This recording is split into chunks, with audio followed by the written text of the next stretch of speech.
అందరికీ నమస్కారం అండి. తెలుగు కథల సంపుటికి స్వాగతం. నా పేరు శ్వేత. ఈరోజు మనం చెప్పుకోబోయే కథ ప్రసవానికి అత్తగారింటి నుంచి పుట్టింటికి వెళ్తున్నప్పుడు సంతోషంగా మామగారికి ఆరోగ్యపు జాగ్రత్తలు, అత్తగారి నుండి దీవెనలు అందుకొని నవ్వుతూ వెళ్ళిన కోడలు అక్కడికి వెళ్ళిన కొన్ని రోజులకే పండంటి బిడ్డని కనింది. ఒక మంచి రోజు చూసుకొని పుట్టింటి నుంచి వచ్చేయమని అత్తామామలు చెప్పినా భర్త చెప్పినా వినిపించుకోవటం లేదు ఆ కోడలు. కనీసం పుట్టిన బిడ్డని కూడా భర్తకి చూపించనంటోంది. తను భర్తతో కాపురం చెయ్యాలన్నా బిడ్డను చూపించాలన్నా షరతులు పెట్టింది ఆ కోడలు. ఇంతకీ ఆ షరతులు ఏంటి? ఆ షరతుల గురించి విన్న భర్త ఎందుకంత బాధపడ్డాడు అనేది ఈ కథలో మనం చూద్దామండి. కథ పేరు షరతుల కాపురం. రచించిన వారు వడ్డాది లక్ష్మీ సుభద్ర గారు. కథలోనికి వెళ్లే ముందు మన ఛానల్ని మొదటిసారిగా చూస్తున్నవారైతే సబ్స్క్రైబ్ చేసుకోవడం మర్చిపోకండి. కథను పూర్తిగా విన్న తర్వాత లైక్ చేయడం, షేర్ చేయడం అస్సలు మర్చిపోవద్దండి. ఇంకెందుకండి ఆలస్యం, కథలోనికి వెళ్ళిపోదాం. హలో రజనీ, హలో, ప్లీజ్ మాట్లాడు. ఎంతో ఆర్ద్రంగా ప్రేమగా ఆమెను కన్విన్స్ చేయటానికి ప్రయత్నిస్తూ పిలిచాడు ఫోన్లో సురేష్. హలో, చెప్పండి. ఇంకేముంది మన మధ్యలో అందావిడ. అలా మాట్లాడకు రజనీ, మనం ఎంతో ఇష్టపడి పెళ్లి చేసుకున్నాం. నువ్వెందుకు ఇలా తయారయ్యావో నాకు అర్థం కావటం లేదు. మీకు అర్థమైనా అర్థం కానట్లుగా నటిస్తున్నారు కదూ అందావిడ. సురేష్ గతుక్కుమన్నాడు. నువ్వు చాలా మొండికేస్తున్నావు. ఎవరి జీవితం నాశనమవుతుందో తెలిసే ఇలా చేస్తున్నావా అంటున్న అతని మాటల్లో కాస్త కరుకుదనం వినిపించింది. నా జీవితం గురించి మాత్రం కాదు, మీ జీవితం గురించి ఆలోచించుకోండి అంది నిష్కర్షగా రజని. సురేష్కి మతిపోయింది. ఏ స్త్రీ అయినా భర్త వదిలిపెడితే పుట్టింటికి వెళ్ళి ఏడుస్తూ కూర్చుంటుంది. ఇదేమిటి, పుట్టింటికి పురుడుకని వెళ్ళి రానంటుందేంటి? భగవంతుడా, నాకు నువ్వే దిక్కు. ఆస్పత్రిలో ఆ రోజు పురిటి గుడ్డుని చూడనివ్వలేదు. తన కొడుకు అచ్చం రజనిలాగే ఉంటాడట. తన స్నేహితుడిని పంపి చూసి రమ్మని చెప్పాడు సురేష్. బాబు పుట్టకముందు అమ్మని, నాన్నని, అక్కని ఎంతో బాగా చూసుకునేది భార్య రజని. ఇప్పుడు అక్క, బావ ఇద్దరూ లేరు. అమ్మ, నాన్న కూడా రజనిని చాలా బాగా చూసుకునేవారు. అక్క లేదు కాబట్టి రజనిని తమ కూతురులాగే భావిస్తున్నారు. బాబు కోసం అందరూ ఎదురు చూస్తున్నారు. తను మాత్రం రావటం లేదు. బాబుని ఎప్పుడు చూడాలో ఏంటో తెలియటం లేదు అతనికి. తల దించుకొని దిగాలుగా ఆలోచిస్తున్న కొడుకుని చూసి తల్లి కళ్యాణి హృదయం ద్రవించిపోయింది. బాబూ అన్న కమ్మని అమ్మ పిలుపు సురేష్ని ఈ లోకంలోకి పడేసింది.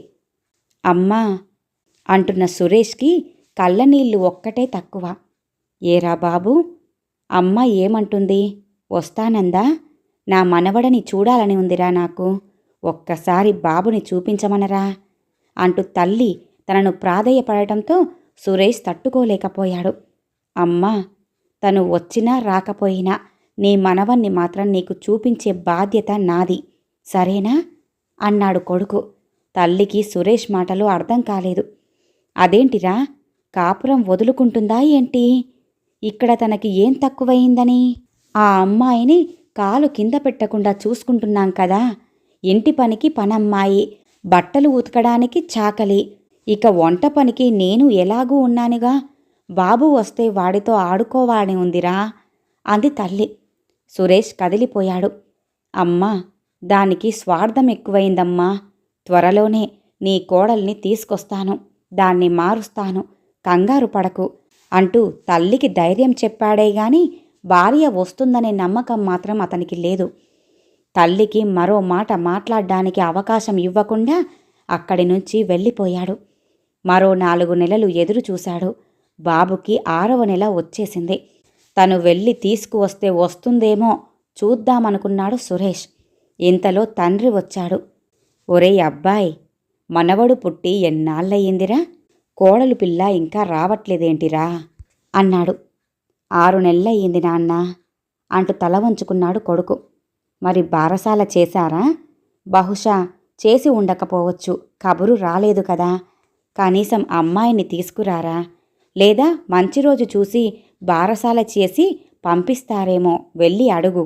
దేన్ని కూడా తెగేదాకా లాగకు. ఇది జీవితం, తెలిసిందా? ఏరా మాట్లాడవేం? బెల్లం కొట్టిన రాయిలాగా అలాగే ఉంటే సరిపోతుందా? అయినా కోడలు కనటానికి వెళ్ళేటప్పుడు నాకెన్నో జాగ్రత్తలు చెప్పి వెళ్ళింది కదరా, మరి ఇలా చేస్తుందేంటి అంటూ తండ్రి తల పట్టుకొని కుర్చీలో కూలబడ్డాడు.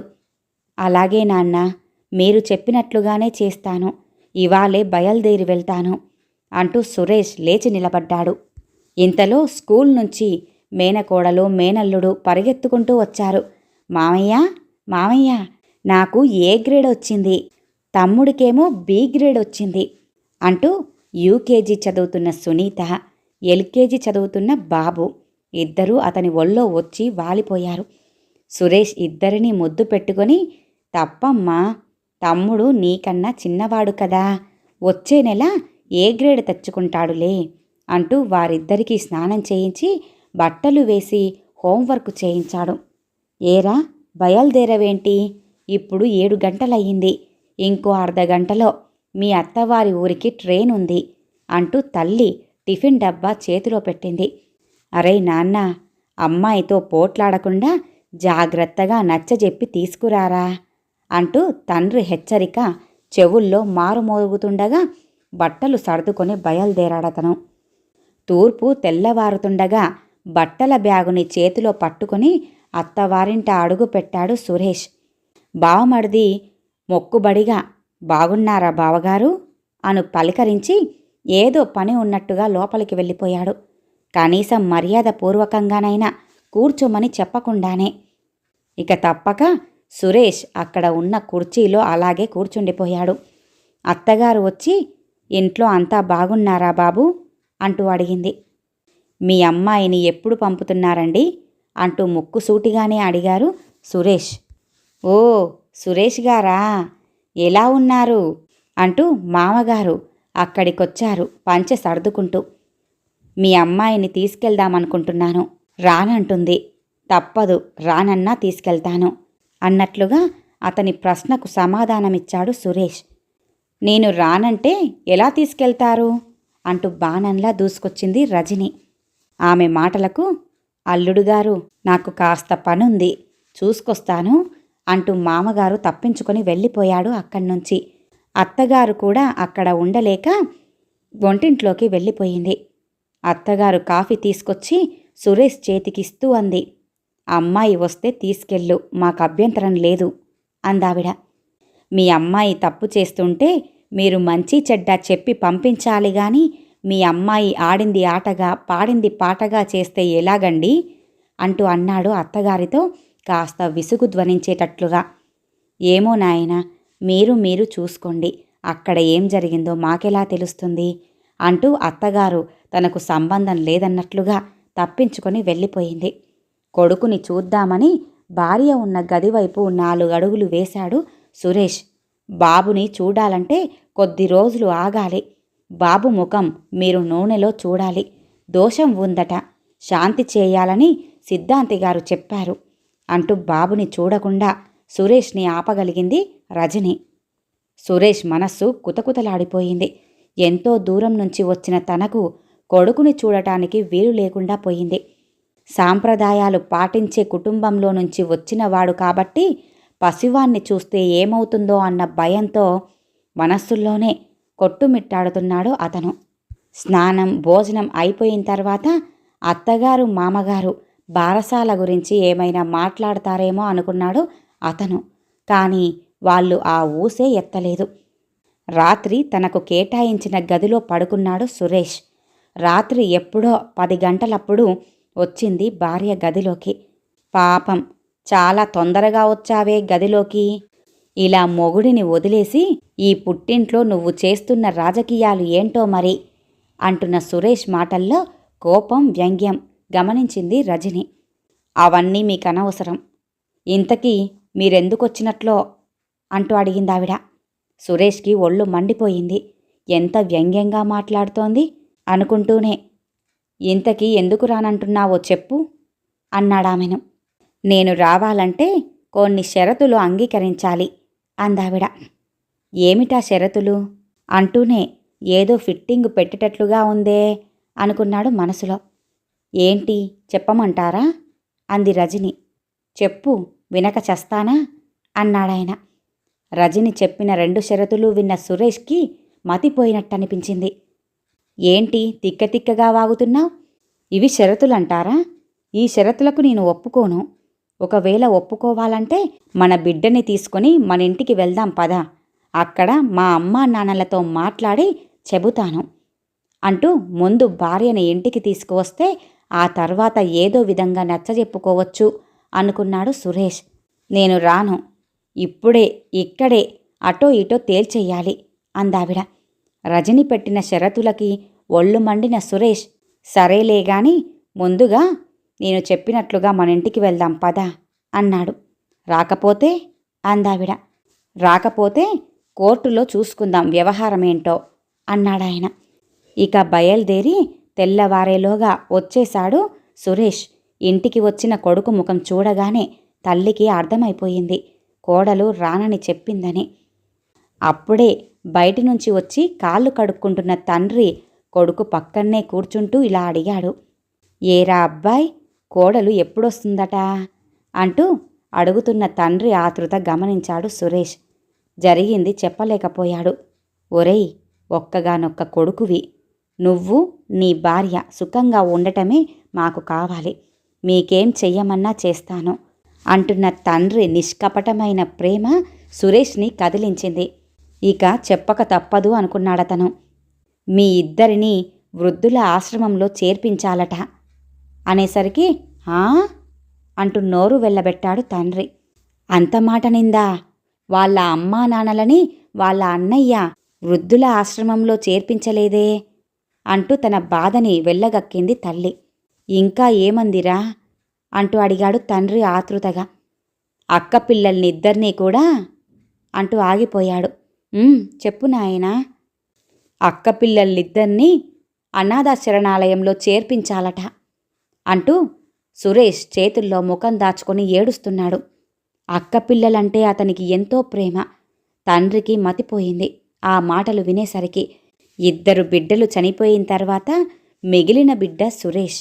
వీడిని కళ్ళల్లో పెట్టుకొని పెంచాము. విద్యాబుద్ధులు చెప్పి ఇంజనీర్ని చేశాము. వాడి చదువు కోసం ఉన్న కొద్దిపాటి ఆస్తిని, ఇల్లుని, పొలాన్ని అమ్మేశాము. ఉన్న ఒక్క కూతురు అల్లుడు యాక్సిడెంట్లో చనిపోయారు. కూతురు చనిపోకముందు నుంచి ఆ 2 పసిగుడ్డులు తమ దగ్గరే పెరుగుతున్నారు. తల్లి తండ్రి లేని పిల్లలను అనాథ శరణాలయంలో చేర్పించాలట. వాళ్ళు సురేష్కి బాగా మాలిమయ్యారు. ఆ పిల్లల్ని వదలటం మాటలా?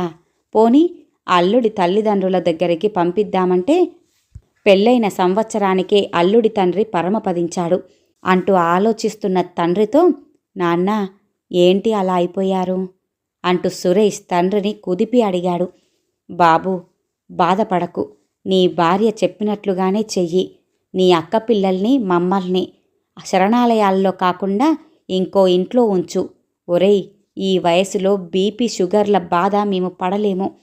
వృద్ధుల ఆశ్రమంలో ఉండలేము అంటున్న తండ్రి మాటలకు కదిలిపోయాడు కొడుకు. వాడెవడండి మనల్ని వేరే ఉంచడానికి అంటూ కళ్యాణి ఆవేశంగా ఏదో అనబోయింది.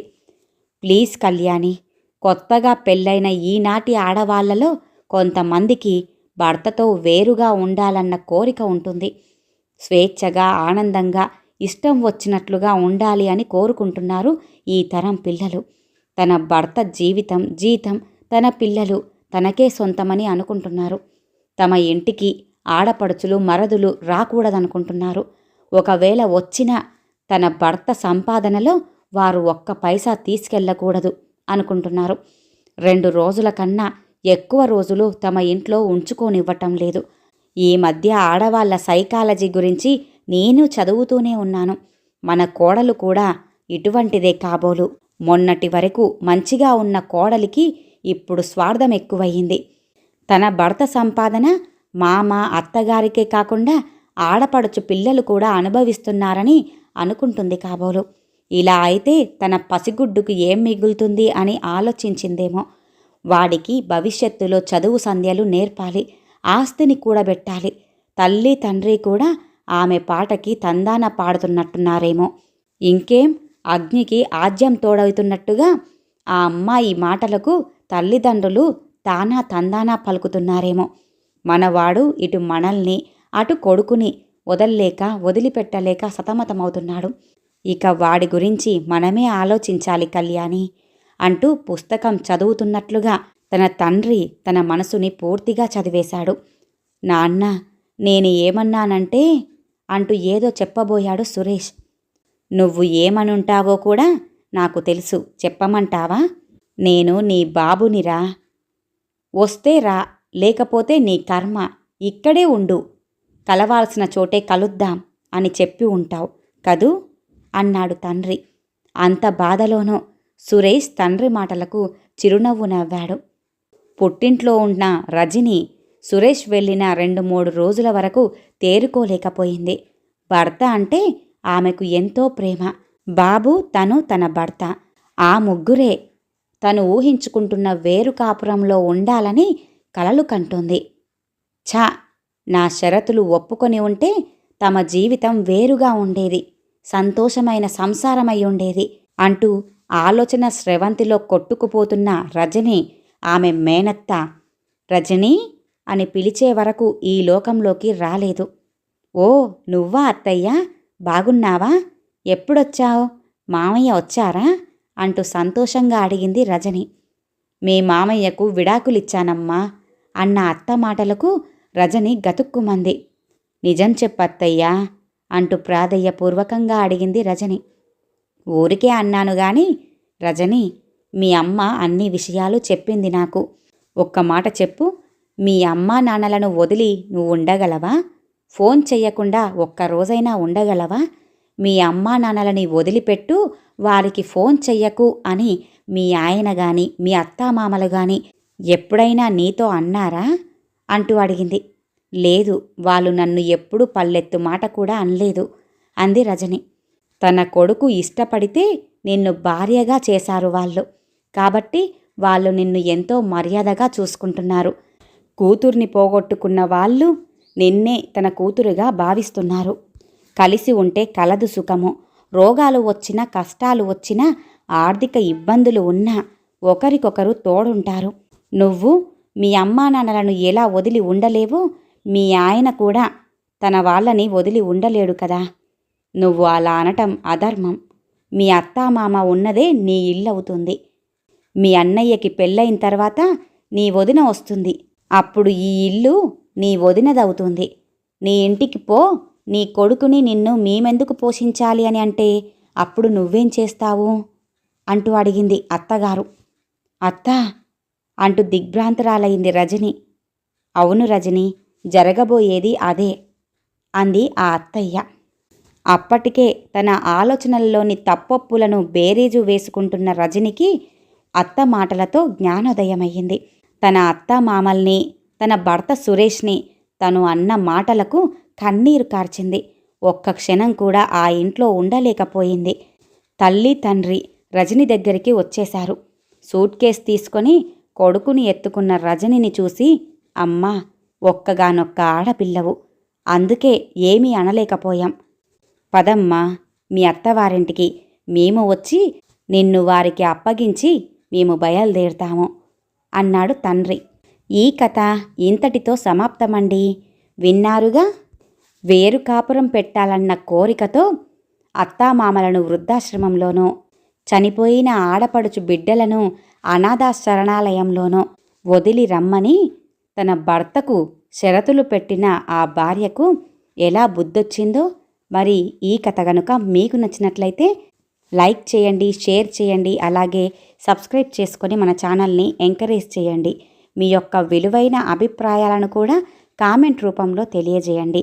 ఇంత మంచి కథను మనకు అందజేసిన వడ్డాది లక్ష్మీ సుభద్ర గారికి ధన్యవాదాలు తెలియజేసుకుంటున్నానండి. మరొక మంచి కథతో మళ్ళీ కలుద్దామండి. నమస్కారం.